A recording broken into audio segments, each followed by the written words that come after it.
Welcome to 108 news Telugu బులెటిన్ల ముందుగా headlines. Article 370ని తిరిగి తెస్తారా? కాంగ్రెస్ నాయకులకు కిషన్ రెడ్డి సూటి ప్రశ్న. తెలుగు రాష్ట్రాల్లో కుండపోత, రాగల 24 గంటల్లో రెడ్ అలర్ట్.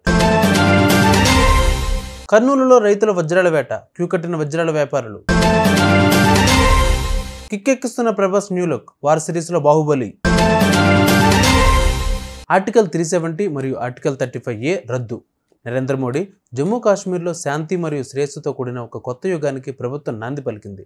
దీనికి పూర్తి విరుద్ధంగా కాంగ్రెస్ పార్టీ మరియు ఎన్సీ మధ్య పొత్తు ఎస్సీ, ఎస్టీ మరియు ఓబీసీ వర్గాలకు వారి సరైన రిజర్వేషన్లకు తిరస్కరించాలనే వారి ఉద్దేశాన్ని స్పష్టంగా గుర్తు చేస్తోంది. ఆర్టికల్ 370ని పునరుద్ధరిస్తానని వాగ్దానం చేయడం ద్వారా కాంగ్రెస్ పార్టీ ఎన్సీ కూటమి జమ్మూ అండ్ కాశ్మీర్ పురోగతిని అడ్డుకోవడమే కాకుండా అందరినీ కలుపుకుని సాధికారత కలిగిన భారతదేశం కోసం బాబాసాహెబ్ అంబేద్కర్ దృష్టికి ద్రోహం చేస్తున్నారు అని కిషన్ రెడ్డి వ్యాఖ్యానించారు. జమ్మూ కాశ్మీర్లో ఏదైతే ఎన్డీఏ ప్రభుత్వం మోడీ గారు అధికారంలోకి వచ్చిన తర్వాత 2019లో ఆర్టికల్ 370 తొలగించి 35A తొలగించి ఈరోజు జమ్మూ కాశ్మీర్లో ఒక శాంతి అభివృద్ధితో కూడినటువంటి ఒక ప్రభుత్వం ఏదైతే ఈరోజు అడ్మినిస్ట్రేషన్ పనిచేస్తూ ఉందో, ఎక్కడైతే జిన్నా రాజ్యాంగమైనటువంటి ఆర్టికల్ 370 తొలగించి డాక్టర్ బాబాసాహెబ్ అంబేద్కర్ రాజ్యాంగాన్ని భారతదేశంలో అన్ని వర్గాల ప్రజలకి హక్కుల అధికారాలు ఉన్నాయో హక్కులన్నింటిని కూడా జమ్మూ కాశ్మీర్ ప్రజలు కూడా కల్పిస్తూ ఈరోజు డాక్టర్ బాబాసాహెబ్ అంబేద్కర్ రాజ్యాంగాన్ని అమలు చేస్తూ ఉన్నారు.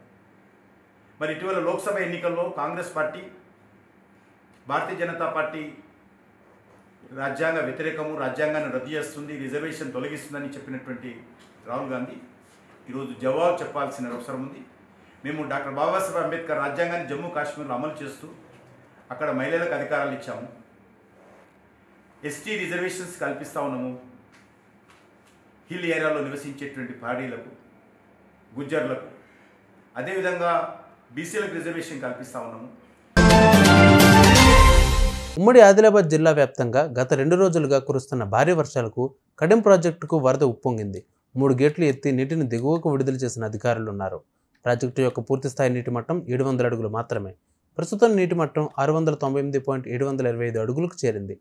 ప్రాజెక్టుకు వస్తున్న ఇన్ఫ్లో 19,307 క్యూసెక్కులు, ప్రాజెక్టు నుండి అవుట్ఫ్లో 17,560 క్యూసెక్కులు. దీనితో వరద ముప్పు చాలా తీవ్రస్థాయిలో ఉన్నట్టు అధికారులు తెలిపారు.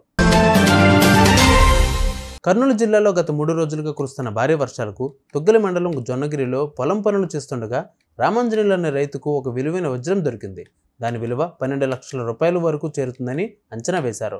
దీన్ని జొన్నగిరికి చెందిన ఒక వజ్రాల వ్యాపారి 12,05 తులాల బంగారం ఇచ్చి కొనుగోలు చేశాడు. Pan India star hero Prabhas మరో క్రేజీ ప్రాజెక్టును ప్రకటించాడు. దర్శకుడు హను రాఘవపూడితో సినిమాను కన్ఫర్మ్ చేసి ఫ్యాన్స్ను సంతోషపరిచాడు. వారి నేపథ్యంలో తెరకెక్కబోయే ఈ చిత్రంపై అందరిలో ఆసక్తి నెలకొంది. అందుకు కారణం దర్శకుడు హను రాఘవపూడి అని చెప్పాలి. సీతారామం చిత్రంతో ప్రేక్షకులని తన కథాకథనంతో ఆకట్టుకున్నాడు. ఈ దర్శకుడు ప్రభాస్ చేస్తున్న చిత్రం కావడంతో ఇండస్ట్రీ అంతా ఈ సినిమాపై ఫోకస్ చేస్తోంది. ఈ దర్శకుడు లొకేషన్ వేటలో ఉన్నట్లు తెలుస్తోంది. సినిమాటోగ్రాఫర్ సుదీప్ చటర్జీ అదే విషయాన్ని సోషల్ మీడియాలో వెల్లడించారు. దర్శకుడు హను రాఘవపూడితో లొకేషన్స్ రెక్కీలో ఉన్నట్లు తెలిపాడు. హను రాఘవపూడి ఫోటోను ఒకటి షేర్ చేశాడు. ఇది వైరల్గా మారుతోంది. ఈ చిత్రంలో social media crazy beauty Imanvi హీరోయిన్గా ఎంపికైంది. ఈ చిత్రానికి సంబంధించిన మరిన్ని వివరాలు త్వరలో వెల్లడి కానున్నాయి. చూసారుగా ఏబీ వాళ్ళ బులెటిన్ అప్డేట్స్. మరిన్ని అప్డేట్స్తో మళ్ళీ మీ ముందుకు వస్తాను. అంతవరకు keep watching 108 news Telugu. Please subscribe to 108 TV. Subscribe to 108 TV. Please subscribe to 108 TV channel. Please subscribe to 108 channel. Please subscribe to 108 channel. 108 TV ki. Please subscribe to 108 channel. Please subscribe to 108 TV. Please subscribe to 108 TV. Please subscribe to 108 TV.